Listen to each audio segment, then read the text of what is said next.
हरे कृष्ण। तो आज के सेशन में हम देख रहे हैं यहाँ पे भगवद गीता की 5th चैप्टर टेक्स्ट नंबर 21। तो आज के श्लोक में भगवान हमें एक ज्ञानी या एक कृष्ण भक्त उनकी और एक सिम्टम या एक क्वालिटी को यहाँ पे समझाते हैं। तो जैसे हमने देखा था पिछले श्लोक से प्रारंभ करते हुए भगवान ने एक कृष्ण भावनामृत व्यक्ति के सिम्टम्स को बताना प्रारंभ किया। तो पिछले श्लोक में भी भगवान ने एक सिम्टम बताया था एक शुद्ध भक्त के, किस प्रकार से एक शुद्ध भक्त प्लेजेंट प्रियम एंड चा अप्रियम, तो किस प्रकार से वो प्लेजर लेते हैं, किस प्रकार से वो दुख नहीं लेते हैं। साथ ही साथ बाकी जो और कुछ साथ ही साथ बाकी सिम्टम्स पिछले श्लोक में भगवान ने समझाया था।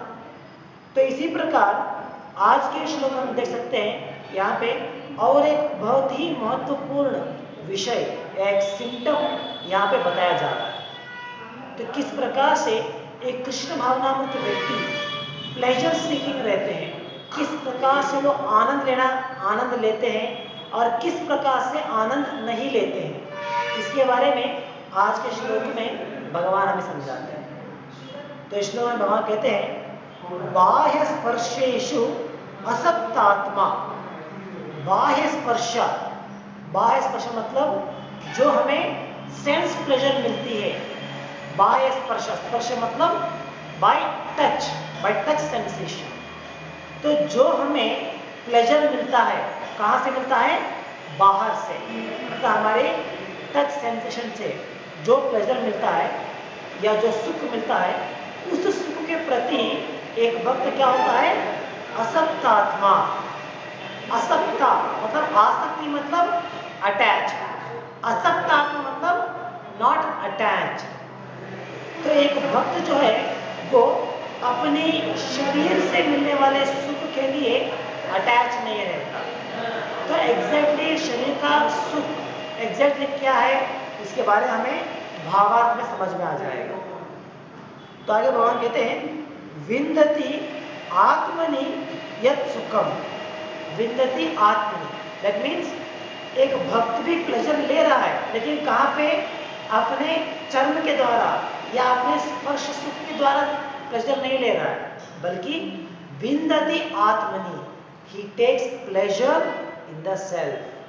अपने ही आध्यात्मिक विचारों में या अपने अस्तित्व को समझने में वो सुख प्राप्त करते हैं। विन्दति आत्मनि यत् सुखम। आगे कहते हैं स ब्रह्म योग युक्तात्मा। ब्रह्म योग मतलब क्या है? हम कहते हैं अर्थ में प्रॉपर कहते हैं कॉन्सेंट्रेटेड इन ब्रह्मन। तो इस प्रकार से वो हमेशा भगवान के प्रति या भगवान के साथ कनेक्टेड रहते हैं। स ब्रह्म योग युक्तात्मा सुखम अक्षयम अश्नुते। तो इस प्रकार से उनका जो आनंद मिलता है भगवान के साथ एक कनेक्शन के द्वारा, तो वो सुख जो है वो क्या होता है? It is अक्षयम। अक्षयम मतलब इट इज अनलिमिटेड। जो सुख हमें शरीर के द्वारा या हमारे स्पर्श के द्वारा मिलता है वो लिमिटेड है, लेकिन जो सुख हमें भगवान के द्वारा मिलता है या सेल्फ अपने आप अस्तित्व को समझने के द्वारा जो मिलता है वो सुख अक्षयम होता है या अनलिमिटेड होता है। तो अनुवाद में हम देख सकते हैं प्रभुपाद कहते हैं अनुवाद में सच अ लिबरेटेड पर्सन। सच अ लिबरेटेड पर्सन मतलब किसके बारे में यहाँ पे बात किया जा रहा है? जैसे पिछले श्लोक में कहा था, जो जिस व्यक्ति के बारे में पिछले श्लोक में डिस्क्रिप्शन दिया गया है उसी व्यक्ति को यहाँ पे कहा जा रहा है सच अ लिबरेटेड पर्सन। क्यों? क्योंकि पिछले श्लोक में ही हमें समझ में आ गया है कि ये भक्त क्यों या किस प्रकार से इन्हें मुक्त आत्मा कहा जाता है। किसे कहा जाता है कि ये ऑलरेडी रियलाइज सोल है या ये मुक्ति पा लिया है। क्यों कहते हैं इसके बारे में उत्तर पिछले श्लोक में दिया गया है। तो इसीलिए आज के श्लोक में उस व्यक्ति को यहाँ पे एड्रेस किया जा रहा है सच अ लिबरेटेड पर्सन। तो कहते हैं such a limited person is not attracted to material sense pleasure or external objects. तो इस प्रकार से जो भक्त होते हैं वो कभी भी बाह्य वस्तु के द्वारा आकर्षित नहीं होते, बाह्य वस्तु की तरफ कि इस वस्तु के द्वारा मुझे सुख मिलता है, चाहे वो किसी भी वस्तु के बारे में हो सकता है, किसी भी स्त्री के बारे में हो सकता है, या किसी भी पुरुष के बारे में हो सकता है। तो यहाँ पे जो भी एक स्त्री का शरीर हो सकता है या पुरुष का शरीर या कोई भी और वस्तु, ये सभी भौतिक संसार के ही मटेरियल है। जैसे हम कहते हैं ना पंचभूता, तो ये सभी एक्चुअली पंचभूत से ही बना हुआ है। तो इसीलिए ये किसी भी प्रकार के धातु से अट्रैक्ट नहीं होते, ये सोचते हुए कि मुझे इस इंस्ट्रूमेंट के द्वारा मुझे सुख मिलेगा, चाहे वो इंसान हो सकता है, पुरुष हो सकता है, या स्त्री हो सकती है, या किसी प्रकार की वस्तु हो सकता है। तो उसके प्रति उन्हें अट्रैक्शन नहीं होता कि हाँ मुझे अगर इंद्रिय सुख चाहिए तो मुझे ये मिलना है, इसके द्वारा मैं सुख प्राप्त कर सकता हूँ। इस प्रकार के अट्रैक्शन जो है वो एक भक्त को नहीं होना चाहिए। तो जो ऑलरेडी मुक्त आत्मा है, वन इज ऑलरेडी लिबरेटेड, उनमें इस प्रकार के अट्रैक्शन नहीं दिखाई देते। अगर वो इस प्रकार के अट्रैक्शन नहीं होते हैं तो उनका आकर्षण किस तरफ होता है? तो उन्हें भी सेल्फ एंजॉयमेंट का कुछ तो चाहिए ना। जैसे जो व्यक्ति इंद्रिय सुख में डूब गया है, उन्हें अपनी इंद्रिय तृप्ति के लिए वो दूसरे वस्तु के ऊपर निर्भर है, डिपेंडेंट है। लेकिन एक भक्त इस प्रकार से अट्रैक्ट नहीं होता, तो उन्हें अपने सुख के लिए वो क्या करते हैं, किस प्रकार से सुख प्राप्त करते हैं? तो इसके बारे में आगे भगवान कह रहे हैं। भगवान कहते हैं but is always in trance enjoying the pleasure within.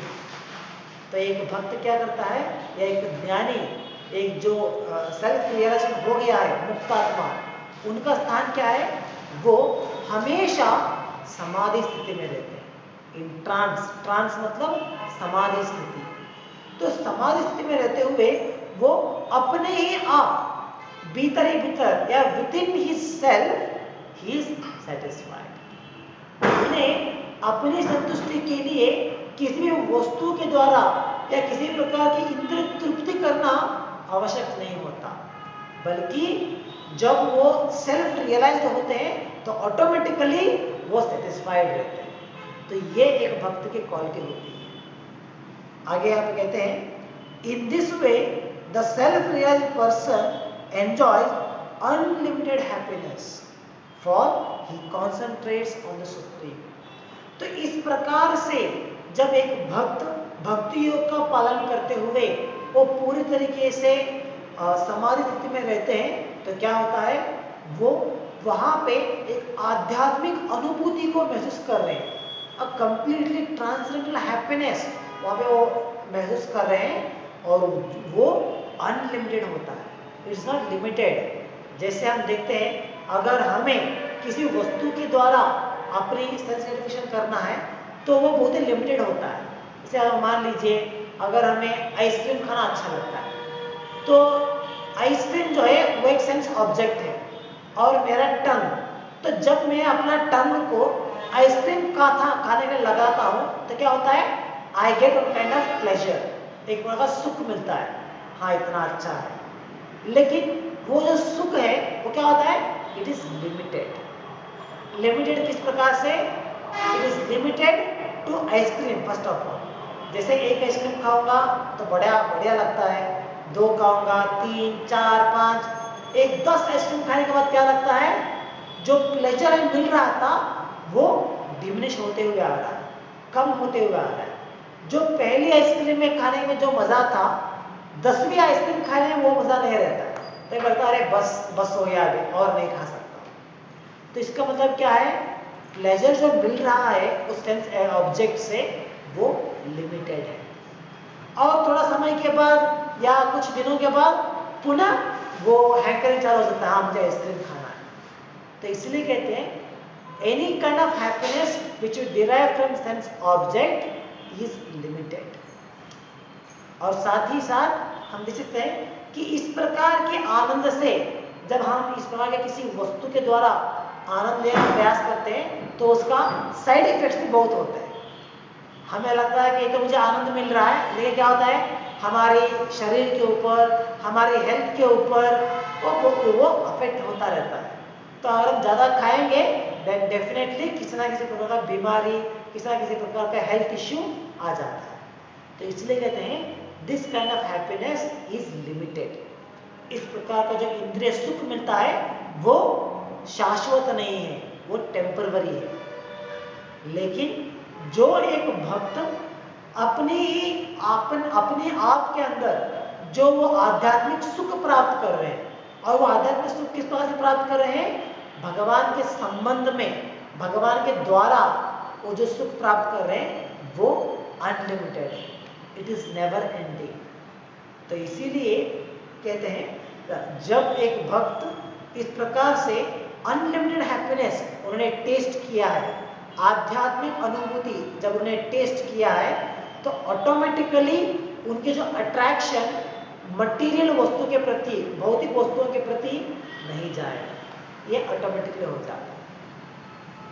तो भावार्थ हम देख सकते हैं, प्रभुपाद भावार्थ में इस विषय को विस्तार करते हुए यहाँ पे यमुनाचार्य इनके एक श्लोक का उल्लेख करते हुए हमें समझाते हैं कि किस प्रकार से एक भक्त किसी भी प्रकार की इंद्रिय तृप्ति करने का वो कभी सोचता भी नहीं है, और अगर उन्होंने उसके बारे में सोच भी लिया तो immediately for next moment he just quit that thought.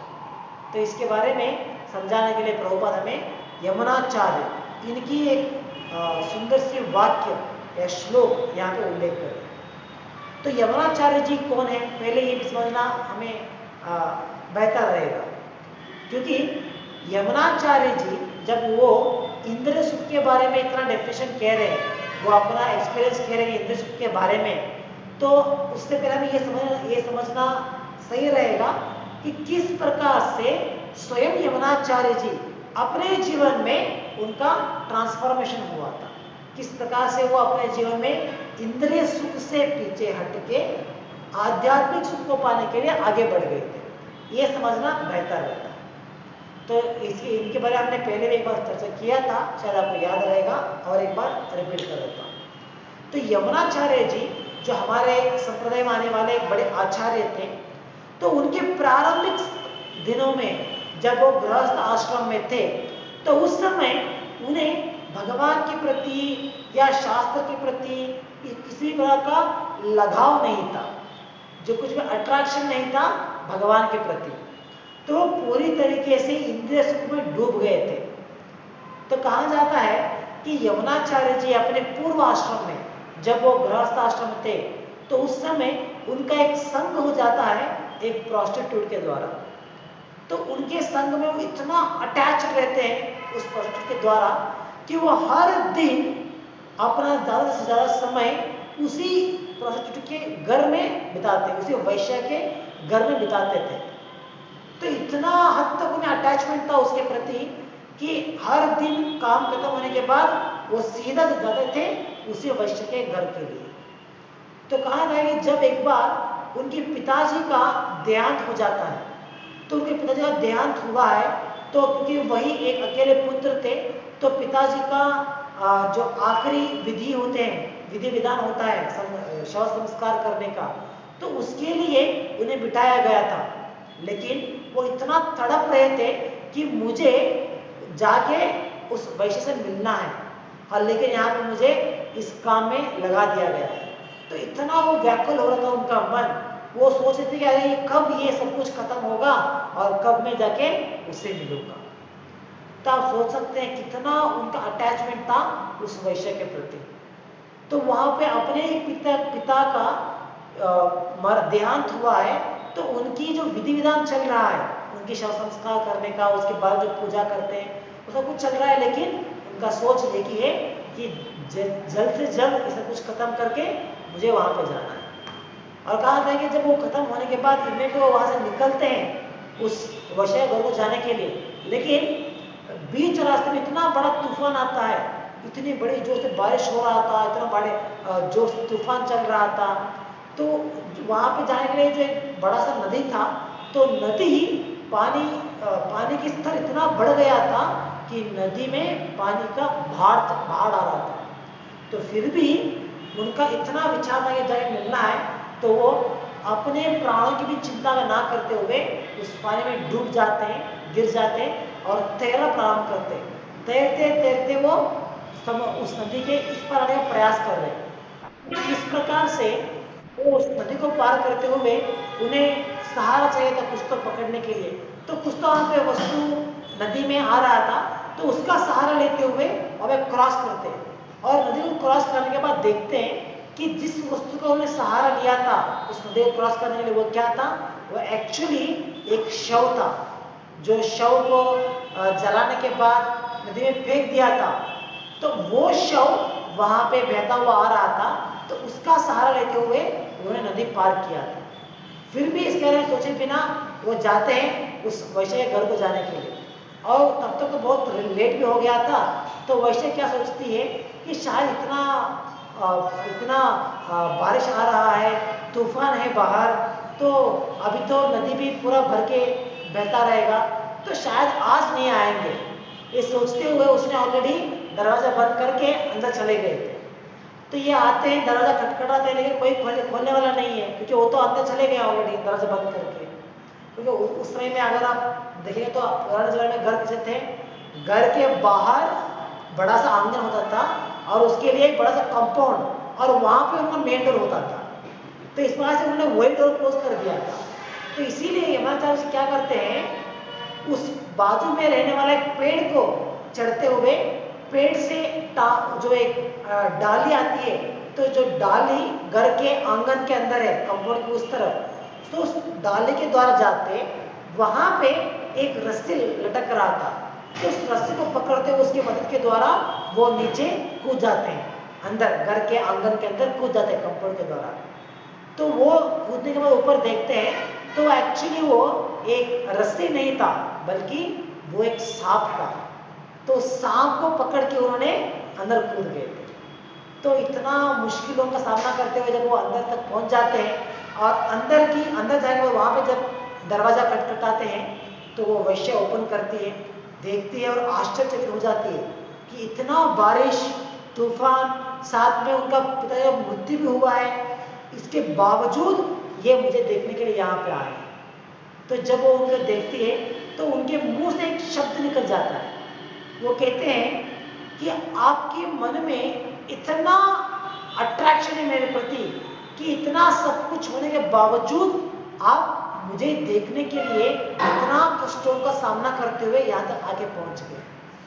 काश यही अट्रैक्शन अगर आपको उस भगवान के प्रति होता, तो आज तक शायद अभी आप इतना शुद्ध भक्त हो गए होते। तो ये एक सेंटेंस उस वैश्य के मुंह से निकल जाता है। तो जैसे ही यमुनाचार्य जी ये सेंटेंस सुनते हैं, तो ही बिकम स्टन। लगना उनका जो मन में इतना अंधकार छा गया था, at once it is removed. वो सोचना चालू कर देते हैं, हाँ ये सही है ना, इतना अट्रैक्शन मुझे इस वैश्य के प्रति है, उसके लिए मैं इतना कष्ट के द्वारा आपको निकल के आ रहा हूँ। अगर यही अट्रैक्शन मुझे भगवान के प्रति होता, तो शायद मैं भक्ति में कितना आगे पहुंच गया होता। तो लगता है कि हाँ सही है। तो immediately he left the house and he walks towards Vrindavan. वो इमीडिएटली अपना पूरा घर बार, पति, अपनी पत्नी, धन, उस वैश्या सभी को छोड़ के वृंदावन जाने के लिए प्रारंभ कर देते। तो ये यमुनाचार्य के जीवन में एक ट्रांसफॉर्मेशन था। तो अभी अगर हम यमुनाचार्य के दिया गया ये श्लोक पढ़ेंगे, देन वी कैन रिलेट कि यमुनाचार्य जब ये श्लोक कहते हैं that what actually he means। तो उन्होंने सभी प्रकार का इंद्रिय सुख ऑलरेडी देख लिया था, sex pleasure already he has tasted it to the maximum extent, and now he is giving his realization words। तो यहाँ पे क्या कहते हैं वो, यदा यद्वदी मम चित्त कृष्ण पदारविंदे नव नव रसधामु रंतुम आसे। तो मुझे अभी भगवान के चरण में शरण लेने के द्वारा भगवान के चरण में सेवा करते हुए इस प्रकार से मेरा मन भगवान के चरण में डूब गया है। यदि मम चित्त पदारविंदो, चित्त मतलब कॉन्शियसनेस, तो मेरा चित्त इतना डूब गया भगवान की सेवा के प्रति, भगवान के चरण के प्रति इतना अट्रैक्शन है। नव नव रसधाम, तो मुझे हर समय हर क्षण नया नया रस मिल रहा है, अलग अलग तरह का मेलोस, अलग अलग तरह का सुख यहाँ पे मिल रहा है। कहाँ पे? भगवान के चरण में मिल रहा है।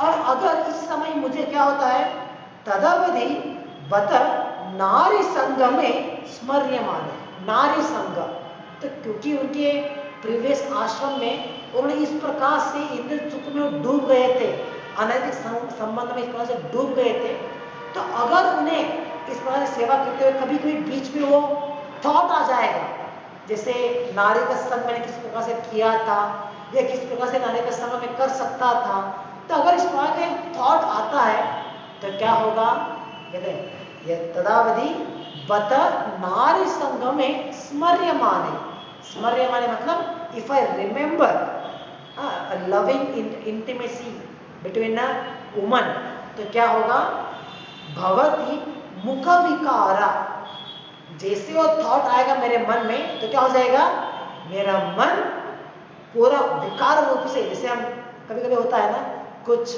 गंदा चीज को देखते ही हमारा क्या होता है, हमारा मुख डिस्गस्टेड हो जाता है उस वस्तु को देखते ही, और काइंड ऑफ डिस्गस्टेड फीलिंग, कुछ गंदा वस्तु को देखने के बाद।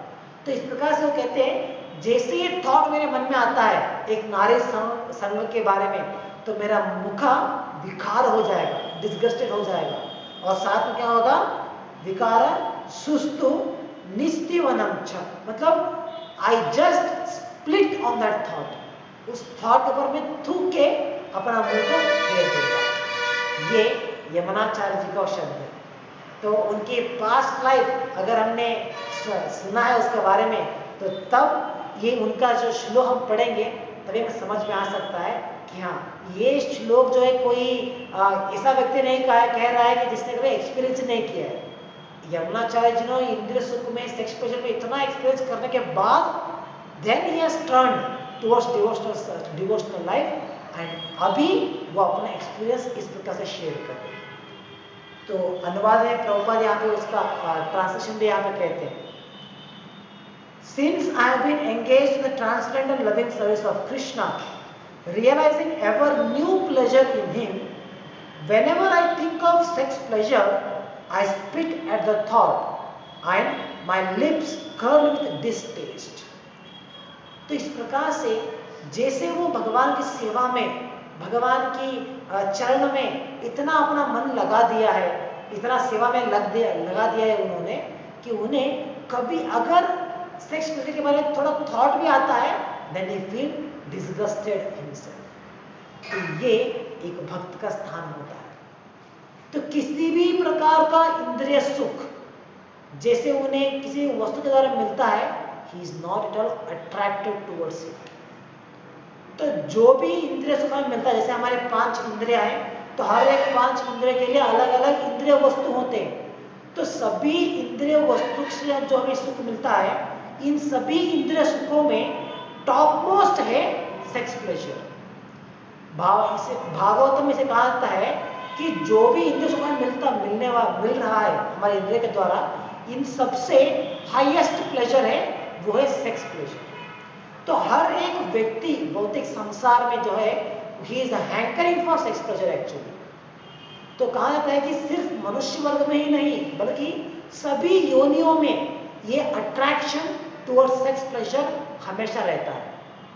तो इस प्रकार से जो इतना बड़ा अट्रैक्शन है, इतनी बड़ी बंधन हम कह सकते हैं अपने आप के लिए, लेकिन जब हम अपने मन को संपूर्ण तरीके से भगवान के प्रति, भगवान की सेवा में लगा देते हैं, तो इतना बड़ा अट्रैक्शन इतना स्ट्रांग होता है, we will not get attracted towards it.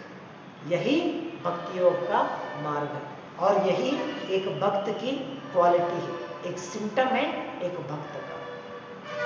तो प्रभुपाद आगे भावार्थ में कहते हैं, अ पर्सन इन ब्रह्म योग और Krishna consciousness is so absorbed in the loving service of the Lord that he loses his taste for material sense pleasure altogether. तो इतना हद तक वो भगवान की सेवा में डूब गए हैं, भगवान की सेवा में अपना मन लगा दिया उन्होंने कि उन्हें अपनी इंद्रिय सुख के लिए समय ही नहीं मिलता या इंद्रिय सुख के लिए वो अट्रैक्शन ही नहीं आता। तो ये एक्चुअली हम कह सकते हैं कि ये हमारे लिए एक गाइडेंस है।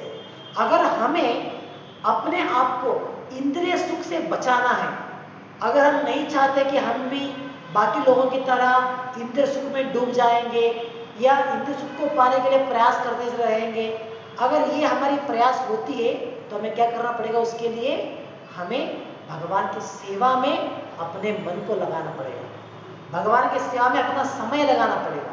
इतना हद तक हमें हमारा मन को भगवान की सेवा में डुबाना है कि उसमें इस सेंस प्लेजर का थॉट ही नहीं आना है। तो यही हमारे लिए एक सीक्रेट है। तो अगर हमें अपने आप को इंद्रिय सुख से बचाना है तो हमें भगवान की सेवा में अपना मन को लगाना है। तो ये एक सीक्रेट है। तो आगे प्रभुपाद कहते हैं, the highest pleasure in terms of matter is sex pleasure. जैसे हमने कहा 5 इंद्रियां हैं, तो पांचों इंद्रियों के लिए 5 इंद्रिय वस्तु है।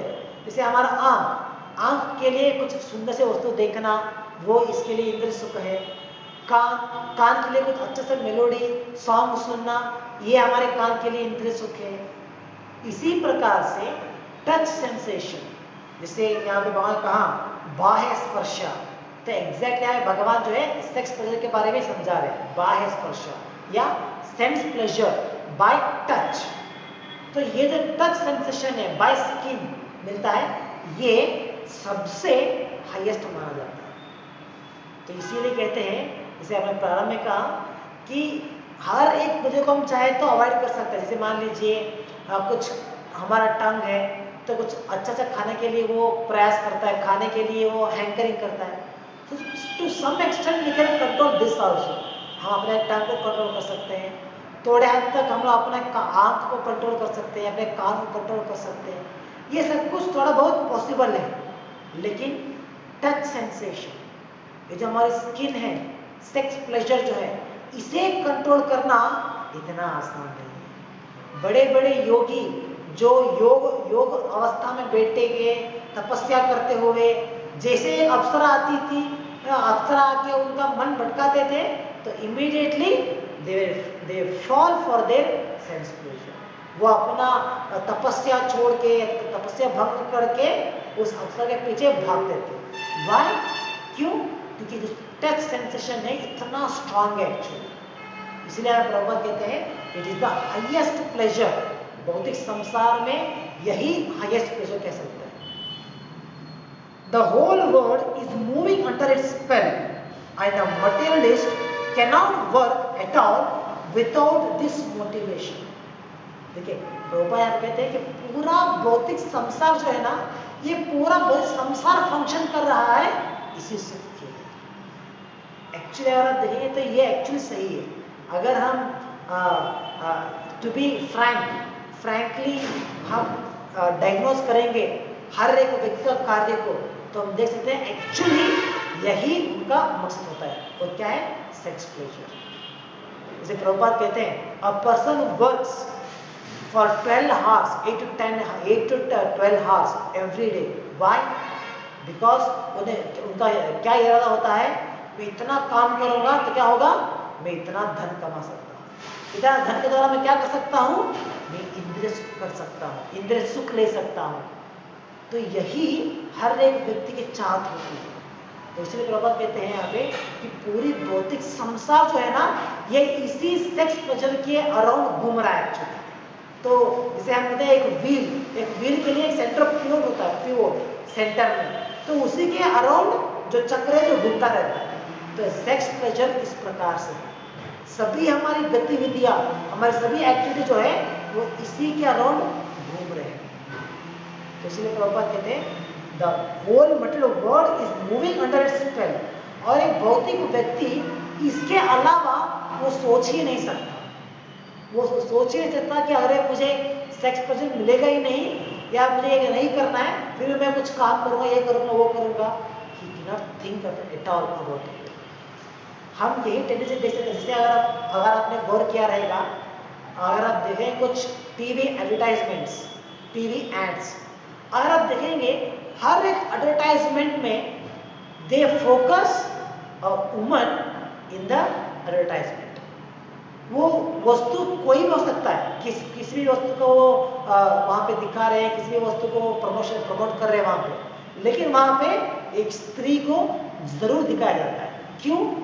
क्योंकि man very easily get attracted towards a woman. जैसे ही वहाँ पे उस एड में एक महिला आती है, एक स्त्री आती है, तो एक पुरुष का जो अट्रैक्शन है ऑटोमेटिकली वहाँ पर चला जाता है कि वहाँ पे क्या दिखा रहे हैं, क्या शो कर रहे हैं, किस वस्तु के बारे में प्रमोट कर रहे हैं, उनका अट्रैक्शन रहता है। तो उनके अट्रैक्शन को पकड़ के रखने के लिए हर एक एडवर्टाइज में, हर एक टीवी सेशन में या हर एक बिलबोर्ड में हम देख सकते हैं, they use a woman to grab the attraction of a man. तो यही एक सेंटर ऑफ अट्रैक्शन होती है, सेक्स प्लेजर। तो इसीलिए प्रभुपाद आप कहते हैं that a materialist cannot work at all without this motivation। Prabhupada कहते हैं but a person engaged in Krishna consciousness can work with greater vigor without sex pleasure which he avoids। तो यहाँ पे कृष्ण भावना में रहने वाला व्यक्ति भी इतना काम कर रहा है, इतना पूरी तरीके से डूब गया है काम करने में, सेवा करने में, लेकिन उनके लिए क्या है और क्या है अट्रैक्शन, इसके लिए वो इतना कार्य कर रहे हैं, वो है सेटिस्फैक्शन ऑफ कृष्ण, भगवान की संतृप्ति। तो इसीलिए कहते हैं it's a greater vigour for them. उसको प्राप्त करने के लिए वो प्रयास कर रहे हैं और उसके लिए वो पूरी तरीके से, पूरी मेहनत के द्वारा वो भगवान की सेवा कर रहे हैं। भौतिक व्यक्ति पूरा मन लगा के इतना काम करते हैं, इतना ये करते हैं, उनका मेन गोल क्या होता है? सेक्स प्लेजर, सेंस ग्रेटिफिकेशन, इसके लिए वो प्रयास कर रहे हैं। एक भक्त वो भी इतना मेहनत से काम कर रहा है, मेहनत से सर्विस कर रहा है, लेकिन उनके लिए लॉ ऑफ अट्रैक्शन क्या है? वो है भगवान की संतुष्टि। तो ये डिफरेंस होती है। तो आगे प्रभुपाद कहते हैं spiritual realisation and sex pleasure go ill together. A Krishna conscious person is not attracted to any kind of sense pleasure due to his being a liberated soul। तो एक कृष्ण भावनामृत व्यक्ति जो है वो कभी भी किसी भी प्रकार की इंद्रिय सुख के प्रति आकर्षित नहीं होता, क्योंकि उन्होंने इस प्रकार की इंद्रिय सुख के अट्रैक्शन या आकर्षण को ऑलरेडी त्याग करते हुए भगवान के प्रति आकर्षित हो गए। तो इसीलिए वो कभी भी इस प्रकार के अट्रैक्शन नहीं रखते। और यहाँ प्रभुपाद कहते हैं कि आध्यात्मिक मार्ग, स्पिरिचुअल रियलाइजेशन और साथ में इंद्रिय तृप्ति, ये दोनों अलग अलग रास्ते हैं। कोई ये नहीं सोच सकता कि चलो मैं इंद्रिय तृप्ति भी करता रहूंगा, साथ साथ में मैं भक्ति भी करता रहूंगा। Both the things can not go together, possible नहीं है, दोनों भी अपोजिट डायरेक्शन। अगर एक व्यक्ति इंद्रिय तृप्ति करने में लग जाएगा तो आध्यात्मिक मार्ग से भटक जाएगा। अगर वो आध्यात्मिक मार्ग में आगे बढ़ने के लिए चाहता है तो उसे इंद्रिय तृप्ति को कट करना पड़ेगा या वहां पे रेगुलेट करना पड़ेगा। यही उसका एक मार्ग है। तो these both go together, they can not go together, वो अपना अलग अलग मार्ग है। तो इसीलिए आध्यात्मिक जीवन में अगर हमें आगे बढ़ना है, अगर हमें साक्षात्कार पाना है, अगर भक्ति मार्ग में आगे बढ़ते हुए भगवान को प्राप्त करना है, then we have to control our senses. हमें हमारे इंद्रियों को निग्रह करना पड़ता है। हमारे इंद्रियों को इंद्रिय वस्तु से निग्रह करते हुए भगवान की सेवा में उसका इस्तेमाल करना पड़ता है। यही आध्यात्मिक जीवन में आगे बढ़ने का एक सरल सा मार्ग है। तो ये सभी विचार आज के श्लोक में भगवान समझा रहे हैं। तो ये एक भक्त का लक्षण होता है। तो क्या है लक्षण? He does not get attracted towards sense pleasure, इंद्रिय तृप्ति के प्रति वो आकर्षित नहीं होते, बल्कि अपने ही आप, अपने भीतर वो सेल्फ सेटिस्फाइड रहते हैं। भगवान की सेवा करते हुए उन्हें आध्यात्मिक अनुभूति मिलता है। यही एक भक्त की लक्षण होती है। तो यहाँ पर समाप्त करेंगे आज के लिए। ग्रंथराज श्रीमद् भगवद गीता की जय। जगत गुरु श्री प्रभुपाद की जय। हरे कृष्ण।